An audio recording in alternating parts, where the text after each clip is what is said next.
की press conference है, इसमें सबसे बड़ा मुद्दा है आम आदमी पार्टी। आज आम आदमी पार्टी ने ये हमने क्लियर कर दिया कि 90 की 90 विधानसभा सीटों पर आम आदमी पार्टी अपने बलबूते पर अपने दम पर चुनाव लड़ेगी। और इसी के तहत अब पूरे हरियाणा में 40 से 45 हमारी बड़ी जनसभाएं होने जा रही हैं, जिन्हें सुनीता केजरीवाल जी, भगवंत मान जी और संजय सिंह जी ये करेंगे। और बैक टू बैक होगी हमारी। आज मान लीजिए कल से 26 से शुरू है और 10 या 11 तारीख तक इन्हें कंप्लीट करना है। 15 दिन में 40 से 45 जनसभाएं हमारी शेड्यूल्ड है, जिसमें 26 तारीख को डब वाली में सरदार भगवंत मान जी आ रहे हैं।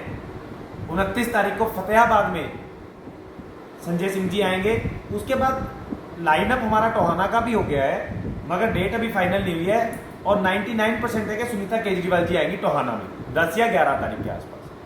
तो ये पार्टी की नीतियां हैं और पार्टी जोर शोर से प्रचार पर आ चुकी है। और जो केजरीवाल जी की 5 गारंटियां हमने लॉन्च की हैं हरियाणा में, उससे जनता में एक बड़ा ही उत्साह देखने को मिल रहा है और जनता भरपूर प्यार देने को तैयार है। आने वाले दिनों में विधानसभा चुनाव नजदीक है, कैसे पार्टी की तैयारी चल रही है? देखिए, पार्टी की तैयारियां सबसे पहले तो पार्टी ने बदलाव जनसंवाद चलाया हुआ है और उससे पहले हमने जनसंवाद के नाम से लॉन्च किया था, जिसमें आज लोग ऐप के माध्यम से नहीं, डायरेक्ट हमें फोन कॉल कर रहे हैं, अपनी मुसीबतें बता रहे हैं। जिसमें हम टोहाना के भाटिया नगर में गए हैं, लोगों की मुसीबतें हल कराई हैं। जाखल का चाहे वो वार्ड नंबर 5 हो, चाहे कूड़े की समस्या हो, चाहे किसी को चोरी की समस्या हो, नशे की समस्या हो, हर समस्या पर हम पुरजोर कोशिश कर रहे हैं। कल हम मामूपुर गाँव में थे, वहां पर देखा कि कैसे लोग कि पूरे गांव का एक लोगों का कहना था कि हमारे साथ एक अनदेखी की जा रही है, कि एक वर्ग के साथ अनदेखी की जा रही है, कि जो मेन गांव है वहां पर तो विकास हो रहा है, मगर जो साइड में बस्ती आ गई जहाँ पे ज्यादातर बाजीगर समुदाय के लोग रहते हैं, उनके साथ बड़ी अनदेखी हो रही है। अगर आप देखेंगे, हम कल वो नज़ारा देख के आए जिसमें एक कि आज भी जहां हम मच्छर मलेरिया या उसको पनपने नहीं देते अपने घर में, और वो ऐसी जगह में रहने को मजबूर है जहां पर मच्छर भरपूर मात्रा में है। उनको घर से निकलते ही इतना बड़ा तालाब बना हुआ गंदे नाले का, वो घर से बाहर निकलना तक उनका मुश्किल हो चुका है कि अगर उन्होंने सड़क पर आना तो वो आ नहीं सकते। तो इस तरह की कई मुसीबतें जो हमारे सामने आ रही हैं और जनता का भरपूर प्यार और समर्थन हमें मिल रहा है और जनता खुलकर एक आवाज देने को तैयार है कि इस बार जनता बदलाव के लिए तैयार है। आगामी विधानसभा जो चुनाव नज़दीक आ रहे हैं उसमें और भी कई पार्टियां जो है इलेक्शन लड़ेंगी, तो आपकी पार्टी की क्या खास बात है? देखिए, सबसे पहले तो हमारी पार्टी जो है वो जनता के मुद्दों के लिए काम करती है, जनहित में काम करती है और जो आज सामाजिक जरूरतें हैं उन पे काम करती है। देखिए, हमारा जो भारत देश रहा है इसका इतिहास बहुत पुराना है, हमारी संस्कृति बहुत पुरानी है। अगर हम देखें तो विश्व को जो एक पढ़ने की भी कला है, हम कह सकते हैं, जो हमारे ग्रंथ लिखे गए या जो हमारे गुरुजन हुए या हमारे पूर्वज हुए, उन्होंने दुनिया को ज्ञान सिखाया। आर्यभट्ट से भी पहले हमारे जो पूर्वज है उन्होंने 9 ग्रह की खोज कर रखी थी। तो हमारी जो संस्कृति है वो बहुत पुरानी है, हमारी धरोहर जो बहुत मजबूत है।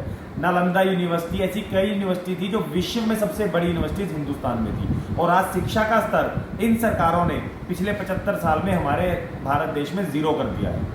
और आम आदमी पार्टी का लक्ष्य है कि शिक्षा को बेहतर बनाना और शिक्षा के स्तर को उठाना, जो किसी भी देश के लिए सबसे जरूरी चीज है।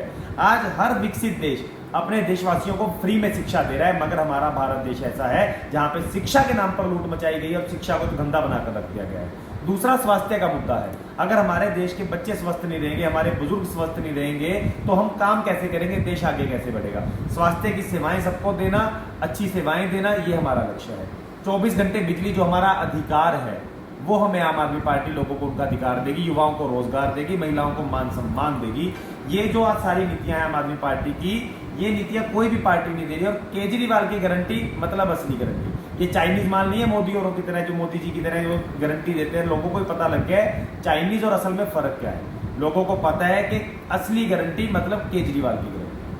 तो ये सब मुद्दे रहेंगे, इनको लेकर आएंगे। और भी मुद्दे हैं जो हम समय दर समय बात करते रहे हैं, जैसा कि हमारी विधानसभा में क्या क्या जरूरतें हैं उन्हें हमें चिन्हित किया हुआ है और उन्हें हम लोगों को वो सेवा देने का मौका करेंगे, लोगों को वो समस्या सुलझाने का प्रयास करेंगे और लोगों तक उनकी जरूरतों को पूरा करने की कोशिश करेंगे। आने वाले दिनों में विधानसभा चुनाव नजदीक है, अगर पार्टी आपको टिकट देती है तो सबसे प्रमुखता आपकी क्या रहेगी टोहाना विधानसभा को लेकर?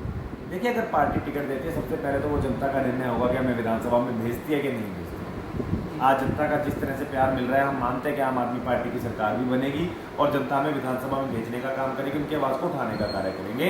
मगर सबसे पहले जो आज हमारे यहाँ पे मुख्यतः है, एक तो हर गली में रोशनी का प्रबंध, हर गाँव में पक्की सड़क, जो लोगों को दिक्कत आ रही है, शहरों में दिक्कत आ रही है लोगों को, कूड़े की समस्या को सबसे प्रमुखता से हल किया जाएगा और पढ़ाई की व्यवस्था को ठीक किया जाएगा। देखिए, 3-4 समस्याएं ऐसी हैं अगर जिनको आज हम जड़ से खत्म कर देना तो टोहाना शहर में काफ़ी हद तक मुसीबतें हल हो सकती हैं। उसके बाद नशे पर लगाम लगाई जाएगी, प्रशासन को मुस्तैद किया जाएगा।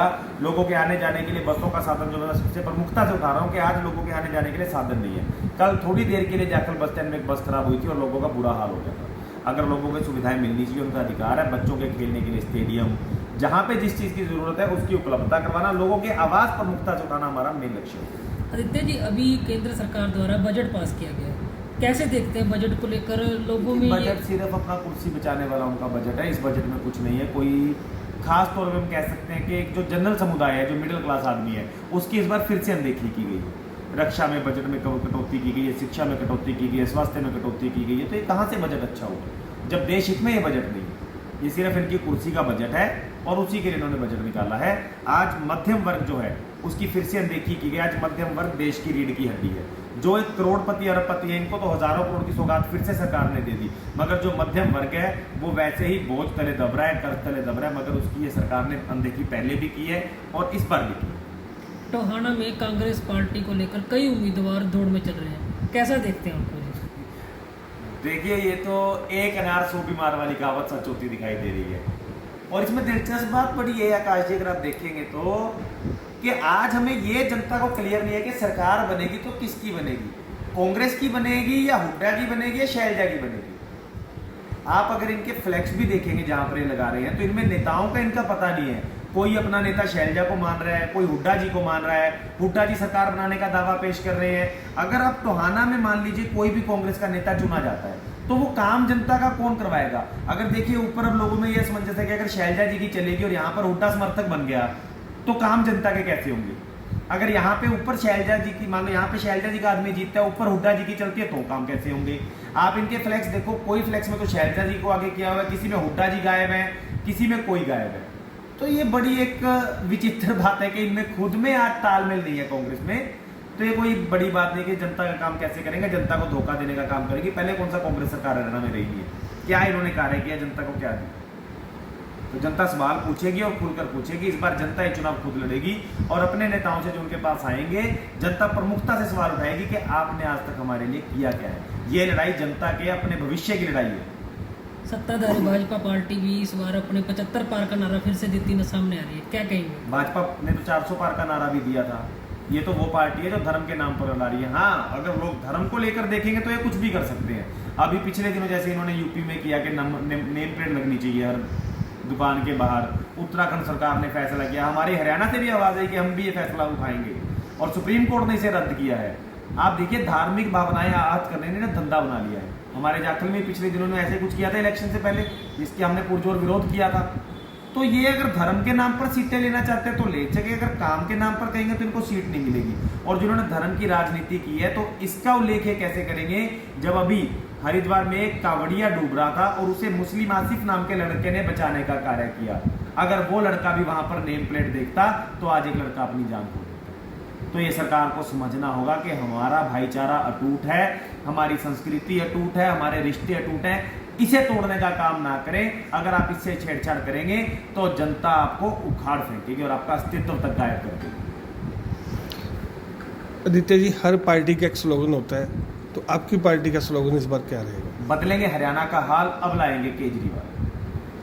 लेटेस्ट वीडियोस के लिए अभी सब्सक्राइब करें हरियाणा एक नजर को और प्रेस करें बेल आइकन ताकि आप मिस ना करें कोई भी अपडेट।